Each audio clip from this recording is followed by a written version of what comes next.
I don't think Trump can stop this thing from coming down, but I do think he can enforce the rule of law or have the rule of law enforced while it is coming down. Hey friends, Sean from SGTreport here. Thanks so much for pushing play. Thanks for joining us. We very much appreciate it. And it's been a long time since we've had Bill Holter on, so he and I thought it might be fun to catch up and talk about the economy, the Trump-Russian witch hunt, and civil war. Is it coming to the United States? I think we can hold it off because we have truth on our side, and the leftist, Marxist, communists who worship at the altar of abortion and Hillary Clinton do not. Their basket is empty. Bill Holter's on the line right now. Bill, how are you, sir? Good, Sean. Thanks for having me. Hey, man, sorry about the problems with Skype. Again, this has been an ongoing theme. I'm going to have to switch over to Zoom exclusively because ever since Microsoft bought Skype, it's turned into an unreliable nightmare. You and I cannot do a video call. The same thing happened when I tried to talk to Robert David Steele. Every time we engage the video, it kicks me off of Skype. You can try it a dozen times. Doesn't matter, kicks you off of Skype. So evidently they don't want us having conversations like these, Bill. You must be too close to being over the target. Well, and you and everybody else in the truth media space, but that's why CNN, that's why Donald Trump's absolutely right when he points the finger at the horror mockingbird mainstream media and calls them fake news, because they truly are, and more people in this country are waking up to that fact, Bill. Well, it's absolutely clear that they are making up the news. Point being, it's not by mistake. It's on purpose. It is fake news. It is absolute, outright false propaganda. Yeah, and they circumvent the real news. They avoid the real news, the important news, like FBI corruption and the stroke page emails and, the infiltration of the DOJ and the infiltration of the FBI at the highest levels to try to come up with a backup plan to impeach Trump should he get elected. So they won't even focus on the most important news. And I want to mention this, the Trump-Russia witch hunt continues, but today the House passed a measure to force DOJ documents while Rosenstein is being grilled in heated testimony. We've seen the bias. We need to see the evidence. If you have evidence of wrongdoing by any member of the Trump campaign, present it to the damn grand jury. If you have evidence that this president acted inappropriately, present it to the American people. There's an old saying that justice delayed is justice denied. I think right now all of us are being denied. Whatever you got, finish it the hell up, because this country is being torn apart. Do you think that the American people are ever going to stand up in mass and demand that this witch hunt come to an end? Because you'll notice that Hillary Clinton and her family is not paying the price for their crimes at the Clinton Foundation and literally stealing tens of millions of dollars and taking tens of millions of dollars in bribes from nation states. Nobody seems to care about that. Well, Sean, I've said probably, 6 weeks ago, 8 weeks ago, that I was willing to go mid-July with hope that these 35,000 sealed indictments get unsealed. We did get some good news a week or 2 weeks back where Mr. Trump appointed 300 new prosecutors across the country. So that's a bright sign. The reason I used mid-July, and maybe I'll push it back to August 1st or mid-August, we're coming up on an election, a midterm election in November. And I really don't think that they can wait until, let's say, October 1st and then all of a sudden arrest thousands of people. It won't play well. What my thought time-wise is they need to make these arrests and they need to bring the proof forward so that there's a long enough time span between the arrests and people being able to see valid proof, and then comes the election. In other words, the population is going to need some time to digest it. And I just don't think, if we got to September 1st, September 15th, I just think it's too late. Well, I'll tell you something. I just recently uploaded a video that somebody else produced to my YouTube channel. Of course, I made some comments at the front end of that, but I've never done that before in the history of my YouTube channel. All of the video up to this point on my YouTube channel has been exclusively video that I created and I produced myself, but I thought this video was so powerful and important that I wanted to share it, and of course the video maker said that people can re-upload and share it. It's called Q Plan to Save the World. Have you seen it yet, Bill? I have not. It's an important video because what it does is it tells the entire story of who the real enemies of humanity are and how we got to this place and how the tables have turned since Donald Trump became president, something they thought would never happen, and they truly didn't have a good backup plan. We're talking about a criminal cartel reaching to the highest levels of international banking and the highest levels of charities and charity fraud like the Clinton Foundation, and their plan was to continue unabated with their criminality in perpetuity and gut this country. And Donald Trump is now in the presidency. He's in the Oval Office. In this video, Q Plan to Save the World explains how it truly is a plan to save the world, because the only option, Bill, for the white knights, if Hillary Clinton had gotten into the White House, would have been to do a military coup. And of course, that would have led directly to civil war because people on the left would have lost their minds. You can see how the people on the left have lost their minds just because Donald Trump got into the White House.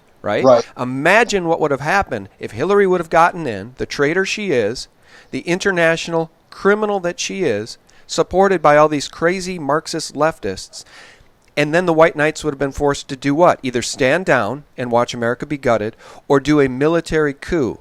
And so the plan was to get Trump in and to do this thing lawfully. And I just did an interview not too long ago with some Anons where we went through and we quantified the remarkable things going on in the background. Did you see that? The gigantic number of resignations that have happened, yes, unprecedented number of resignations, and the sealed indictments, and there really are remarkable things going on in the background. But more and more, I think these things are bubbling to the surface, Bill. People are starting to see evidence of this sea change. Well, Sean, here's the thing. Obviously, the plan was Hillary was going to win. There would not be investigations into anything, and the confidence level was so high that these people were extremely sloppy. Meaning, you're talking about foundations that were, are funneling money into their own pockets. Just look at the FBI texts. These people were extremely sloppy because they were supremely confident that Hillary would win. And there would be no investigations of anything. Anything goes as long as you're on the left. And because they were so sloppy, it's I believe, allowing for pretty easy evidence to be uncovered. That's right. That's exactly what is showcased and talked about and discussed in this video, Q Plan to Save the World. I'll try to remember to put the link to that video under this this interview, guys. So, and here's another thing. I mentioned the charity fraud, Bill. This Pizzagate, Pedogate thing. If Hillary the Witch Clinton was in the White House, that would all continue unabated as well, and it would all continue to be covered up, and there would be no hope of justice being served against these international pedophiles. And the reason I bring up Pizzagate and Pedogate is because, listen to this, the head of prominent charity that campaigns against child abuse has been arrested for trying to arrange to rape multiple children as young as 2. Joel Davis, 22, was arrested in New York on Tuesday on child sex abuse charges. Now get this, Davis is the chairman of the International Campaign to Stop Rape and Gender Violence in Conflict, an organization devoted to ending sexual violence, and this man sought to rape babies. I am just telling you, Bill, the demons incarnate that are running around this planet no longer have the cover of a criminal sitting in the Oval Office, and that's the very best news I can share in this interview. Yeah, I saw that, and I thought the same thing. Before we go any further, and I said this last year, the stuff, the pedophilia, the stuff you're talking about, this guy just got arrested, raping 2-year-old babies. Even your mainstream, not far left, I can't even speak for them because I don't know how they think. Um, but pedophilia, especially, I mean, it crosses any thinking person's red line. So I think the revelations of rampant pedophilia are just going to cross the red line of, call it the nation as a whole. You may have 5% that think, it's bad that it was uncovered because now they can't continue doing what they're doing. But I just think the average person with any brain cells left at all is going to cross their red line. Well, and that's a fact, and I agree with you, but I'm still puzzled when I hear podcasts with people like Mark Maron, who brings on all of these lefty guests, and the first thing they do is they all vent about how horrible the situation is on a daily basis. They're living through a nightmare because this monster, and those are the words he uses, this criminal, this demon, Donald Trump, is sitting in the White House. And every time I hear these people talk like that, I am so perplexed and so flummoxed by the fact that they absolutely don't seem to give a damn about the hardcore crimes of Hillary Clinton, her husband, their associates, John Podesta, Tony Podesta, Debbie Wasserman Schultz, Loretta Lynch. All of that criminality is lost on them when it was John Podesta himself who was targeted and called out by Andrew Breitbart in 2011, calling him a world-class child sex slave op cover-upper defending unspeakable drugs. Breitbart knew the man was a pedophile. Yes. Breitbart knew about the human and child sex trafficking back in 2011 when none of the rest of us did. And the left continues to malign Donald Trump as some sort of demon, wishing that the true demon, the true globalist criminal, Hillary, was in the White House. It just puzzles the hell out of me. Well, the upside of that, you're saying Andrew Breitbart called out Podesta. Of course, Bannon worked at and for Breitbart, so he obviously knows, which means Donald Trump obviously knows. Is something going to be done about it? You can't say for sure, but God willing. Well, now wait, though. Trump did just about a year ago sign a anti-human trafficking bill into legislation, and he was surrounded by women and children who had been through the ringer with this stuff. And he actually said upon signing it, he said, it shouldn't have taken this long to do. And it was surprisingly difficult. You would think it would be easy, but it was much more difficult than any of us would have assumed. I guess people have reasons, but I personally don't understand those reasons. It should not have been as hard, and it shouldn't have taken as long. It's been many years in the making. So on behalf of everybody and just in honor of your daughter and all of the folks behind me, I want to thank you, and I want to really congratulate you. This is a great piece of legislation. It's going to make a tremendous difference. But for some reason, there were a lot of legislators standing in the way of it, and it took a lot longer to get this thing signed into law than it should have. And he said, I can only imagine the reasons that is. Well, let me tell you something, Mr. President. I've gone through, as a member of the Judiciary Committee, impeachments. But we can't wait that long. It is time for you to resign. She's got a little boy lover ring that she wears. Right? I mean, I don't know why somebody would choose that shape to wear a ring on her finger. If maybe she doesn't know that's what it is, but that's what it is. It's a FBI known symbol for pedophilia. So I think when he says that, and that so many of these Democrats stood in front of this bill, stood in the way of it being signed, one needs to ask. I mean, I don't think it's an accident that Laura Silsby got caught at the border of Haiti trying to traffic out 33 children and was arrested, and the people that came to her aid were Bill and Hillary Clinton. I don't think that's not a coincidence, Bill. Not at all.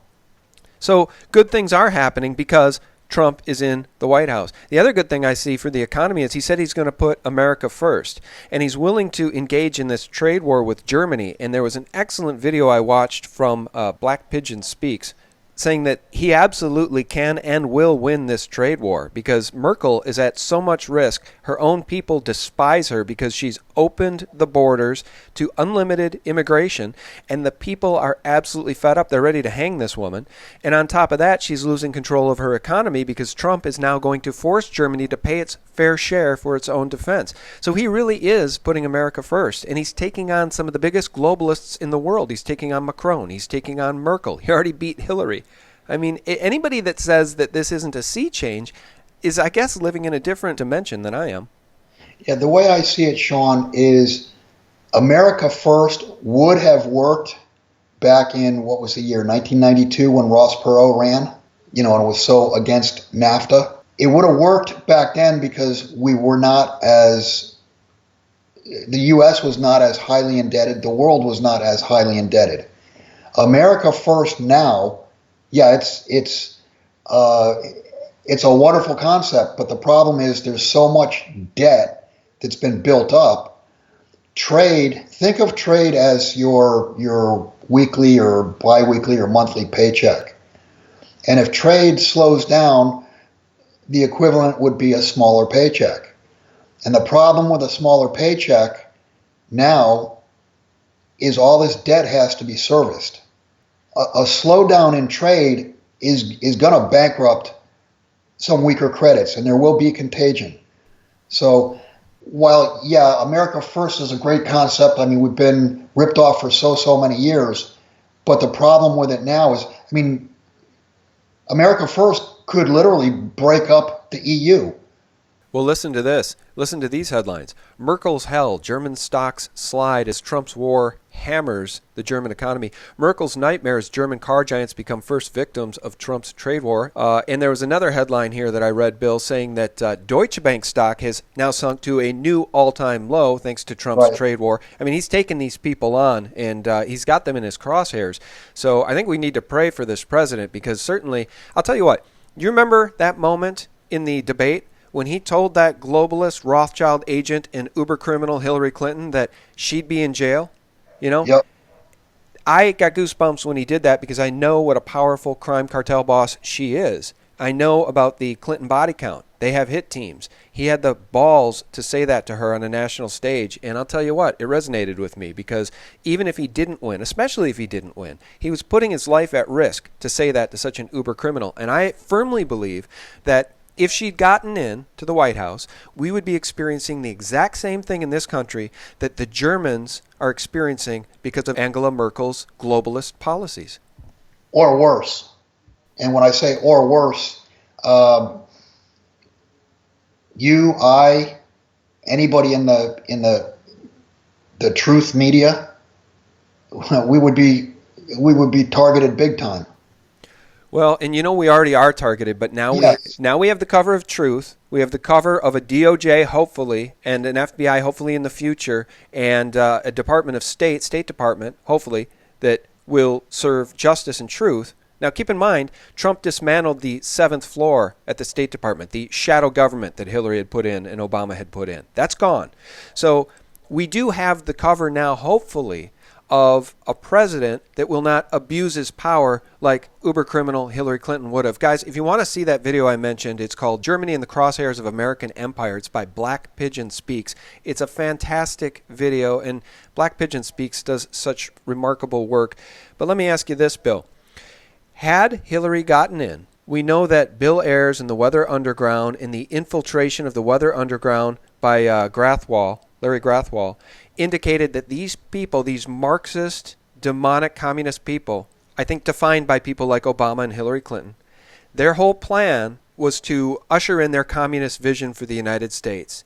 And anybody that couldn't be brainwashed or taught to rethink their values would be eliminated, put into re-education centers.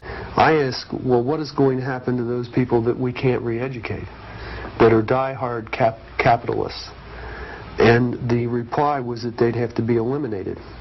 And Larry Grathwohl said that these people estimated they'd have to kill 25 to 30 million Americans. So let's talk about civil war. Let's talk about what could happen if these nutty leftists that still worship at the altar of Hillary, if they aren't re-educated to the truth, which is the Constitution's important, the rule of law is important, personal rights are important. They're the only thing that separate us from despotism. Let's talk about the Civil War. I was watching a video here from Black Pilled. Are you prepared for a civil war? Do you want to hear just the beginning of this? Sure. Here's his thoughts, and I agree with him. But I think it would have been far, far worse, and we would have been in far, far more danger if Hillary was in the White House, because she would have given these leftist nut jobs cover.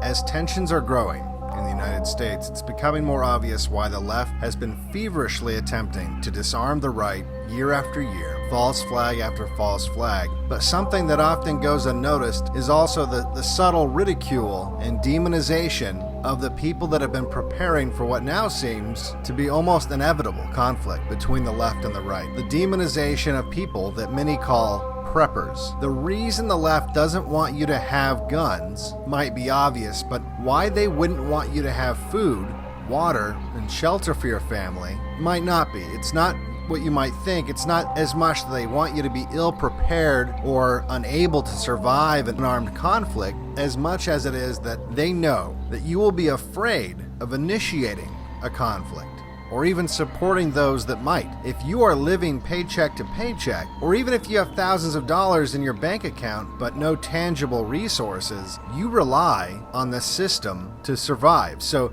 you will actively defend against threats to the system.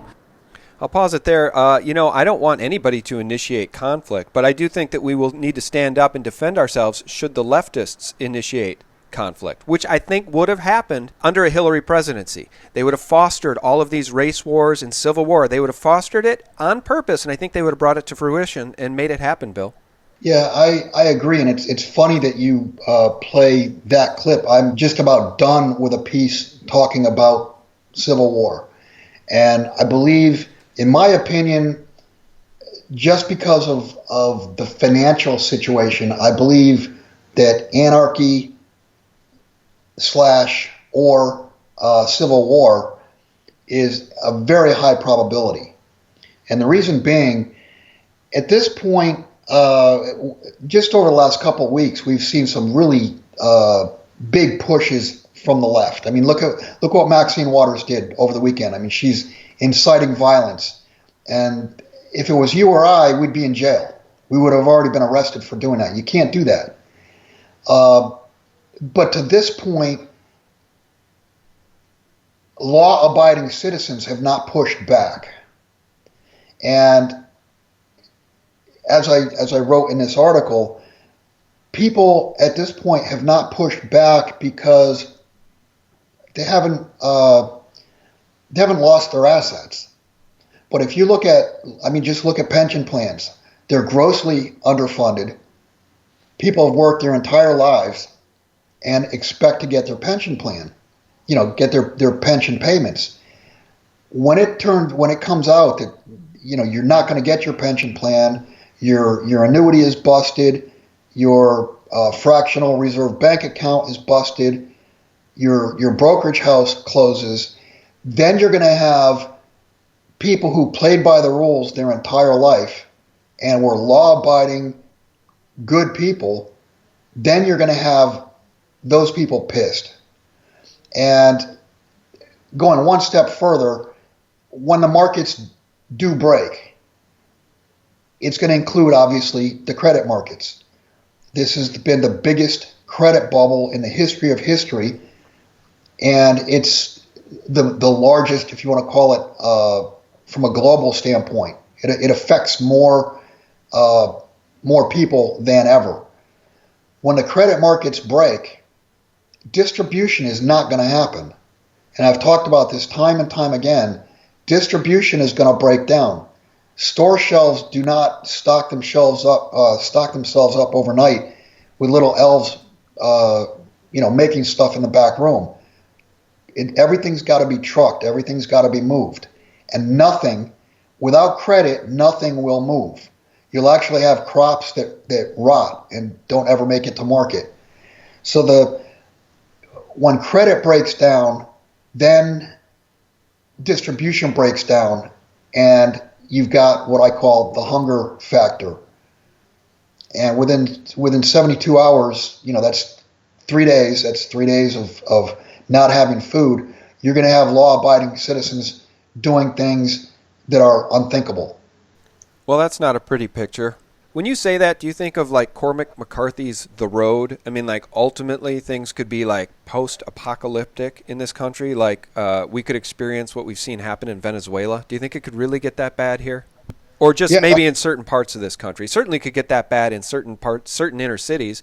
I mean, certain inner cities right now are war zones. Exactly. I was going to say, there are going to be people, rural farmers, that, yeah, their lives are going to be affected, but they'll survive because they're used to surviving with less bought products, and they can grow food. But yeah, cities, forget it.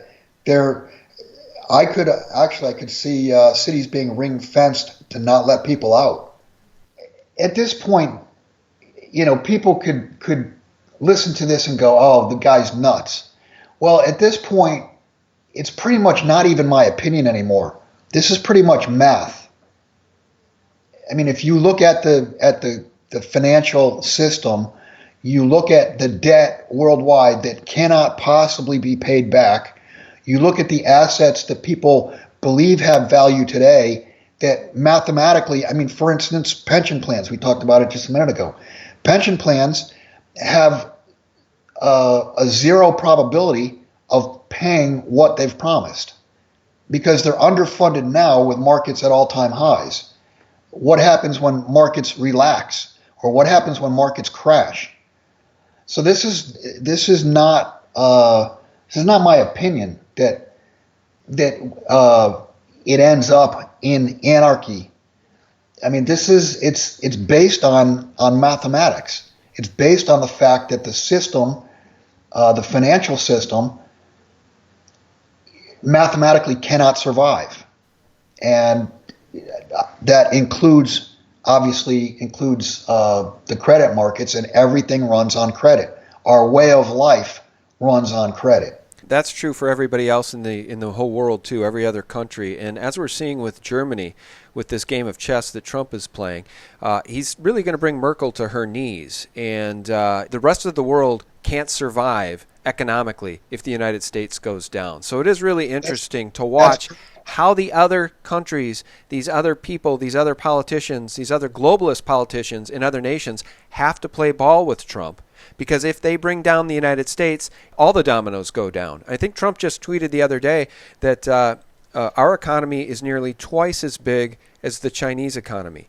So I got to tell you, I want to see our cup as half full, and I do with President Trump. Because I know that witch would have not only drained our cup, she would have thrown the cup out back in a wastebasket, and then she would have burned it. And our cup, of course, is the United States and the sovereignty of our nation. So thank God Trump is in office versus the wicked witch. And I'll leave people with this, too. Good news from Craig Sawyer at Vets for Child Rescue. U.S. Army recruiter arrested attempting to meet 12-year-old child.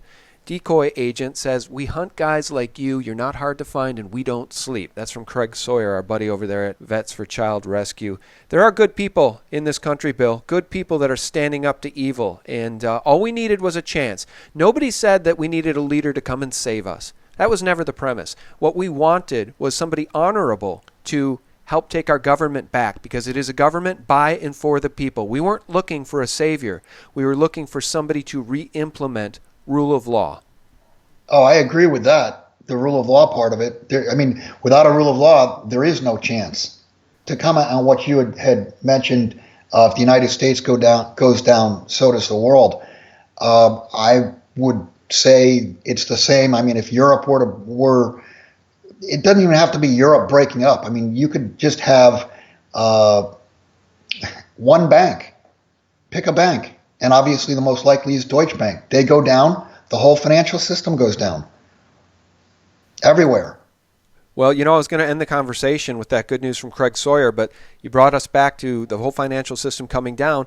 And again, on this same line with this trade war, Deutsche Bank stock hitting a new all-time low. Remind people what happens if Deutsche Bank goes down. Remind people about the derivatives bubble. How big is the Deutsche Bank debt problem? Well, Deutsche Bank holds over $50 trillion in derivatives. And they're so much larger. I think they've got 1.7 trillion worth of assets, and that's about 3 times the size of what Lehman Brothers was. And the amount of derivatives, I don't know. I don't think Lehman Brothers had even 10 trillion in derivatives at the time. So Deutsche Bank is multiples the size of Lehman Brothers. And that was remember this, that was at a time where they could pull the magic rabbit out of the hat and say, okay, we're going to quantitative ease. Well, we know that doesn't work. I mean, they will try to do it again, but it won't work. It's already been proven to be a failure. So I mean, Deutsche Bank, yeah, if they were to go, it's all over. And I mean, markets won't open, and you have what you have, and that's all you have. You know, as far as food, physical metal, wherever you live, I mean, you're not going to be able to change your financial or life situation at all once something like that happens. It'll be pretty much immediate. Yeah. You know, my buddy Frank from the Quite Frankly podcast and YouTube channel just tweeted this out. I'm reading it live here. I just saw this. I'll read it. It's a great way to round out the conversation, guys. When we talk about owning some physical gold and physical silver, there's a reason for that. And yes, it's become a story that's a little long in the tooth since silver seems trapped below 20 in perpetuity. But think of it this way. If you're in Venezuela right now, 5 million Venezuelan bolivars is the equivalent of $1.45. It's also roughly a minimum wage worker's entire monthly salary in the South American country. Thanks to stunning inflation, it now takes 1 million bolivars to buy a cup of coffee. And a minimum worker in Venezuela right now can afford to buy about 5 cups of coffee per month and nothing else. That's what happens when a currency is brought to its knees. When a currency crashes and hyperinflation hits, people are brought to their knees. And God forbid it ever happens here, Bill, but if it does, those with some physical precious metals are going to be in much better shape than those who are depending on their bolivars. Well, the system will reset. The system will reboot. There will be, unless there's a nuclear war, there will be a future. And the point to owning silver is to be able to eat to get to that future. And for large sums of money, your gold is it transports your capital from here to the next system. And you can be a part of rebooting the next system. You arrive there with capital, in other words. Bill, thanks for your time and thanks for all you do. Why don't you shout out the website so people know how to find you? www.jsmineset.com. All right, very good. Well, I always appreciate our talks, Bill. Thanks. Thank you, Sean. All right, and guys, and thank you so much for tuning in. We very much appreciate it. Check the more info section below this video for some of those links to some of the videos I mentioned in this interview. They'll be there for your viewing pleasure. Very important videos, very important information. So many great producers out there on YouTube these days making high-quality content that makes CNN look like the absolute joke it is. Same with the Washington Post and the New York Times. If you want real news 24/7, visit us at SGTreport.com. God bless, guys. Thanks for watching. Bye-bye. The sad truth is that human trafficking is a real problem plaguing each and every community here in the United States. Enough is enough.